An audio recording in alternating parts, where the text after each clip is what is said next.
교독하겠습니다. 그곳을 떠나 갈릴리 가운데로 지날새 예수께서 아무에게도 알리고자 아니하시니 이는 제자들을 가르치시며 또 인자가 사람의 손에 넘겨져 죽임을 당하고 죽은 지 3일 만에 살아나리라는 것을 말씀하셨기 때문이더라. 그러나 제자들은 이 말씀을 깨닫지 못하고 묻기도 두려워하더라. 가버나움에 이르러 집에 계실새 제자들에게 물으시되 너희가 길에서 서로 토론한 것이 무엇이냐 하시되 그들이 잠잠하니 이는 길에서 서로 누가 크냐 하고 쟁론하였음이라. 예수께서 앉으사 12제자를 부르사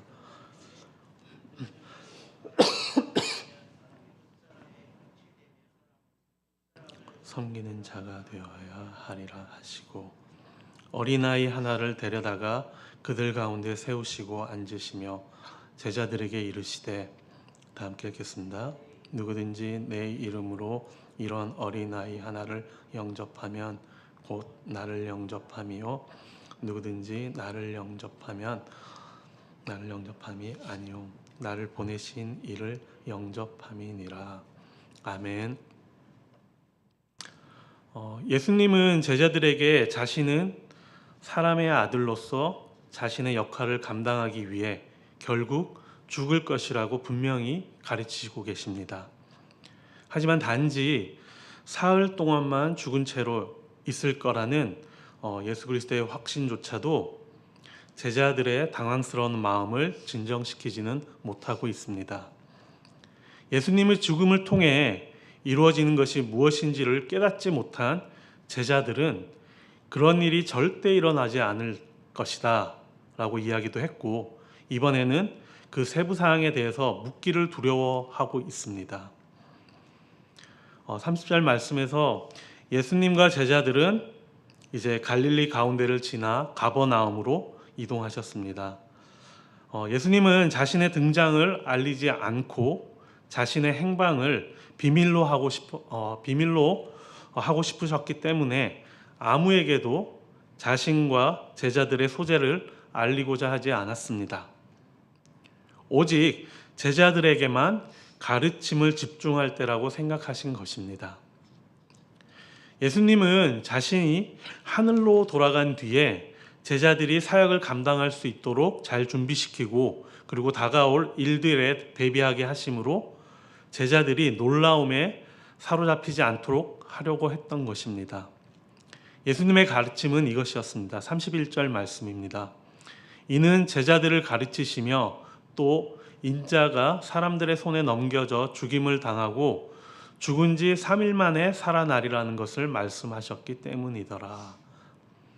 제자들은 8장 말씀에서도 저희들이 확인했듯이 상당히 고집스럽게 예수님의 순환과 이 죽음의 예언에 상당히 저항하고 있습니다. 예수님은 8장에서 이미 자신이 죽을 것이라고 말씀하신 적이 있습니다. 그 첫 번째 그 죽음에 대한 예고에서는 버림받을 것에 대한 이야기를 말씀하셨던 반면에 이번에는 누군가에게 배반을 당해 버림받을 것이라고 좀 더 구체적으로 이야기하고 계십니다. 하지만 예수님은 이미 이 모든 것이 하나님의 계획대로 그분의 주권적인 뜻 안에서 일어날 것이라는 것을 알고 계셨고 제자들이 이것을 깨닫기를 바라셨습니다. 예수님은 항상 승리를 확신하고 계셨지만은 제자들은 오늘 본문에서 봐서 알듯이 죽음에 관한 예수님의 가르침의 핵심을 계속해서 놓치고 있는 것이었습니다. 제자들의 이 가르침을 들은 제자들의 반응은 이랬습니다. 32절 말씀입니다. 그러나 제자들은 이 말씀을 깨닫지도 못하고 묻기도 두려워하더라 라고 말씀하고 있습니다. 제자들의 이 이해와 무지는 계속되고 있는 것입니다. 그들은 예수께서 왜 계속 자신의 예수 그리스도의 죽음에 관해서 말씀하시는지 알지를 못했습니다. 지금 제 입장에서는 이해가 되기도 합니다. 그들이 생각했던 메시아는 다윗이 이방 민족들을 모두 정복하고 다윗 왕조를 세웠듯이 그들을 로마와 같은 이방 민족으로부터의 압제로부터 해방시켜줄 새로운 그 다윗을 기다렸던 것입니다. 다윗처럼 왕좌를 재건할 아주 힘이 센 왕이고 그 이방 민족들을 굴복시킬 군사적인 영웅이 필요했고 정치적인 자유와 경제적인 풍요 그리고 사회적 정의를 실현하고 이 땅에 하나님 나라를 성취할 분이 바로 예수님이라고 믿었던 것입니다. 그렇게 예수님의 처음 제자들이 예수님을 처음 만난 후 즉시 메시아를 만났다고 믿었고 이 제자들은 그래도 예수님의 공생애 동안에 수많은 이적과 기적들을 행하시는 예수님을 보면서 제자들은 예수님이 이 예루살렘에 올라가셔서 메시아적 왕국, 그러니까 세상적이고 정치적인 왕국을 세울 것으로 기대하고 있었던 것입니다. 그리고 그들은 이 정치적인 메시아가 누리는 그 영광 가운데 머물면서 자신들의 출세를 꿈꾸고 있었던 것입니다. 제자들은 예수님의 죽음이 자신들의 희망에 찬물을 끼얹는 일이라고 생각했던 것입니다. 그들은 예수님께서 죽음과 부활을 통해 자신의 영적인 왕국을 가능케 하실 것이라는 것을 알지 못했습니다. 그들이 예수님의 예언에 관하여 묻기를 두려워한 것은 지난번에 8장 말씀에서 베드로가 예수님의 냉정한 말씀에 말대꾸했다가 꾸지람을 당했기 때문이기도 합니다. 그들은 마음속으로 예수님께서 왜 이렇게 죽음에 집착하는 걸까 의문을 가졌는지도 모르겠습니다. 하지만 실제로 잘못된 생각에 사로잡혀 있었던 사람들은 바로 이 제자들이었습니다. 그들은 계속해서 예수께서 가져오실 것이라고 기대한 그 왕국과 그 나라에서 차지할 그 지위에 대해서만 생각하고 있었습니다. 예수께서 죽는다면 그들이 상상했던 그 나라가 올 수가 없었을 뿐더러 그렇기 때문에 그들은 그분의 예수 그리스도의 예언, 이 가르침에 관해서 묻고자 하지도 않았던 것 같습니다. 이렇게 예수님과 제자들은 가버나움에 도착했습니다. 아마 그들이 다시 찾은 집은 베드로의 집이었을 것이라고 이야기합니다.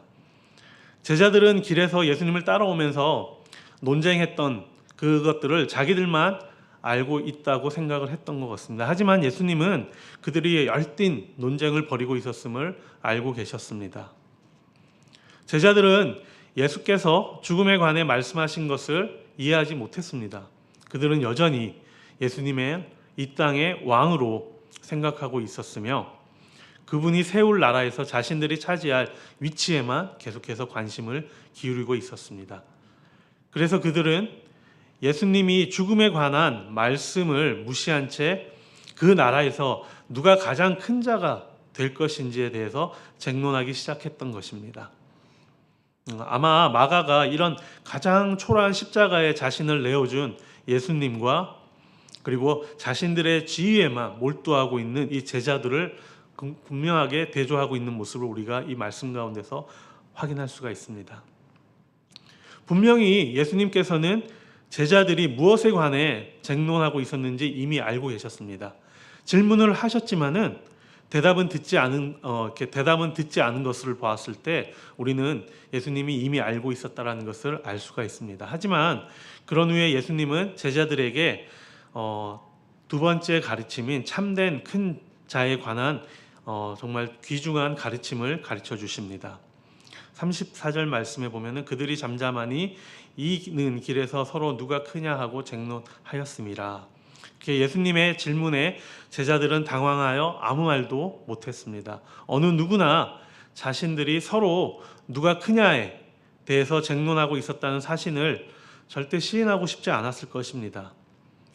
저희들이 잘 알다시피 유대 문화에서는 이 사람들의 서열이 상당히 중요한 그런 문제였습니다. 따라서 자연스럽게 제자들은 앞으로 예수님께서 이룰 그 나라에서 자신들의 서열이 어디쯤 될지 상당히 궁금했었습니다.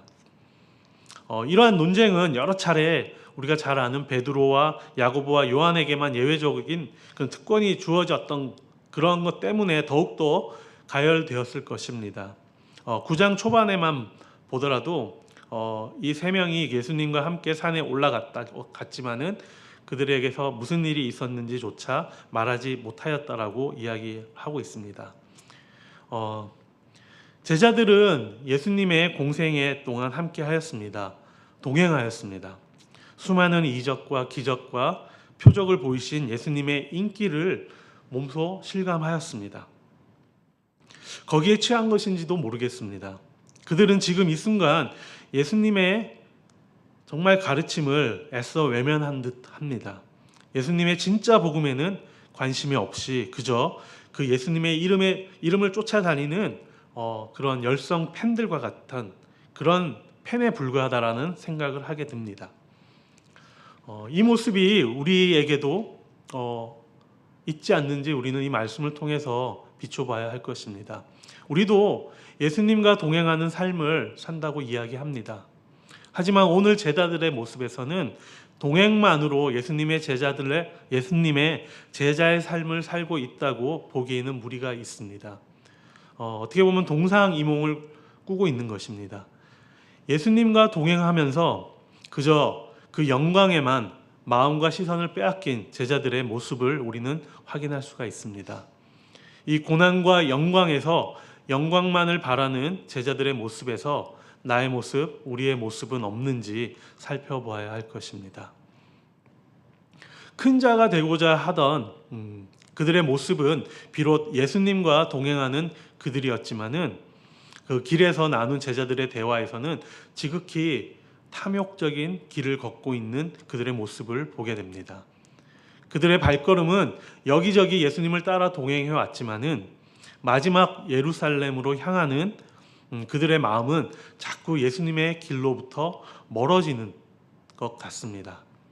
가르쳐도 깨우침이 없고 보여줘도 보지 못하는 제자들의 모습을 우리는 볼 수가 있습니다. 동행만 하고 가르침에 이렇게 순종이 없다면은 지금 이 제자들의 모습이 우리 삶 가운데서도 나타날 수 있다라는 것입니다. 이렇게 큰 자가 되고자 하는 제자들에게 예수님께서는 이렇게 가르치십니다. 35절 말씀입니다. 예수께서 앉으사 12제자를 불러서 이르시되 누구든지 첫째가 되고자 하면 뭇사람의 끝이 되며 뭇사람을 섬기는 자가 되어야 하리라 하시고. 아멘. 그래서 예수님께서는 자신의 사명을 계속해서 이렇게 수행해야 하는 이 제자들을 가르치기 위해 일을 중단하시고 따로 시간을 내셨던 것 같습니다. 예수님께서 단 한 문장으로 참된 큰 자의 본질을 35절 말씀을 통해서 가르쳤습니다. 아무든지 누구든지 첫째가 되고자 하면 뭇사람의 끝이 되어야 한다라고 말씀하셨습니다. 이렇게 크면 종됨에 의해서 결정이 됩니다. 참된 지도자는 예수께서 자신의 삶과 죽음을 통해서 본을 보이신 대로 자신과 자신의 필요를 가장 나중에 두는 사람입니다. 종이 된다는 것은 단순히 노예의 지위를 차지한다는 뜻이 아닙니다. 전혀 보상을 바라거나 요구하는 것 없이 다른 사람의 필요를 위해 아낌없이 마음을 쏟는 삶의 자세를 갖는다는 뜻입니다. 이렇게 예수님께서는 자기 부인을 요구하셨고 이렇게 이웃을 내 몸과 같이 사랑할 것을 강조하심으로 이 개념을 자세히 설명하셨으며 보여주셨습니다. 명예와 존경과 사람들의 이목을 추구하는 것이 종이 되리라는 예수님의 요구와는 정반대되는 태도인 것입니다. 섬김의 자세만이 하나님 나라에서 참된 큰 자가 되는 길입니다. 결국 해답은 우리의 섬김에 있다라는 것입니다. 뭇사람을 섬기는 것은 참된 지도력을 이야기하는 것입니다. 예수님께서 제자들에게 세상과 전혀 다른 관점으로 이 지도력에 대해서 이야기하시는 것입니다. 사람들을 이용하기보다는 그들을 우선 섬겨야 하는 것입니다. 다른 사람들을 섬기고 자신의 목숨을 내어주는 것이 예수님의 사명이었고 그렇게 하셨던 것입니다. 참된 지도자는 종의 마음을 품어야 할 것입니다. 첫째 된 자는 이렇게 종된 지도자들, 그러니까 종이 된 첫째가 된 이 종이 된 지도자들은 다른 사람의 가치를 존중해야 할 것이며 그들이 결코 다른 어떤 자리보다 더 우위에 있다고 생각하지 않아야 할 것입니다.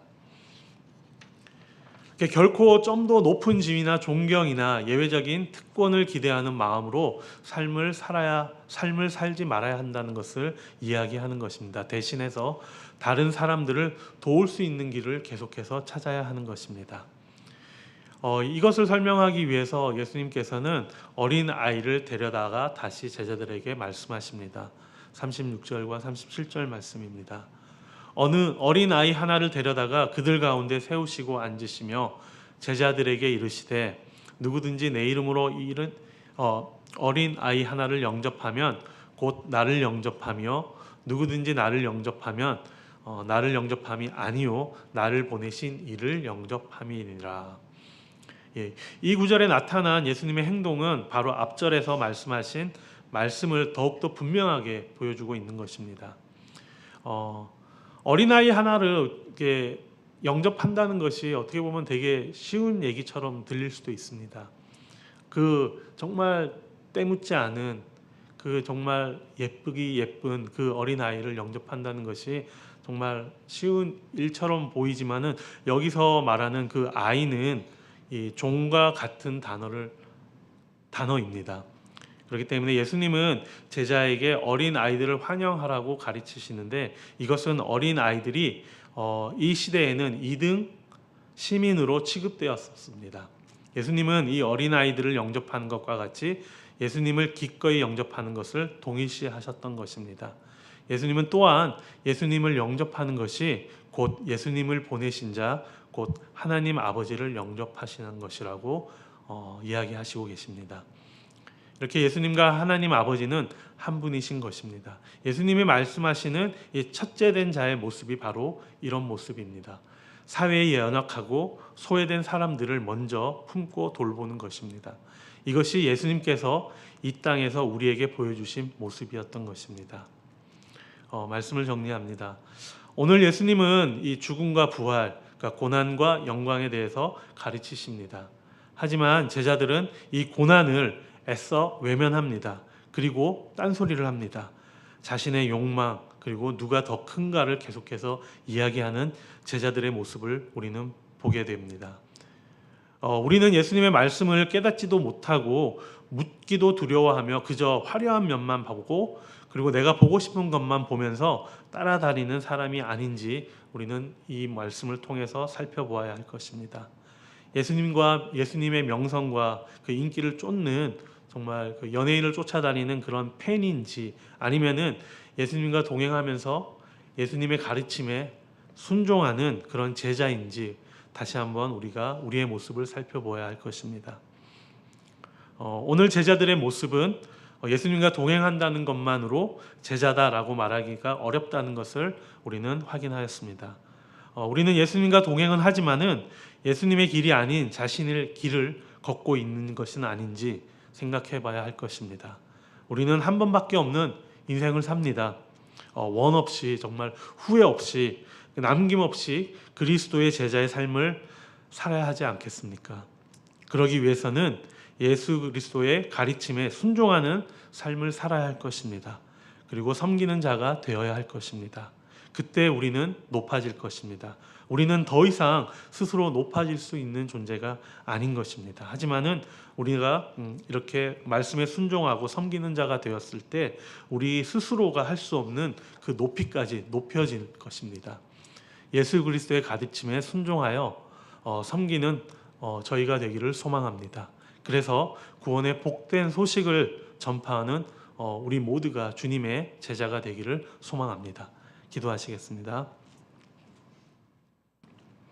오늘 말씀을 통해 예수님과 동행하는 우리의 참모습이 어떠해야 되는지 말씀을 통해 바라보게 해 주심에 감사드립니다.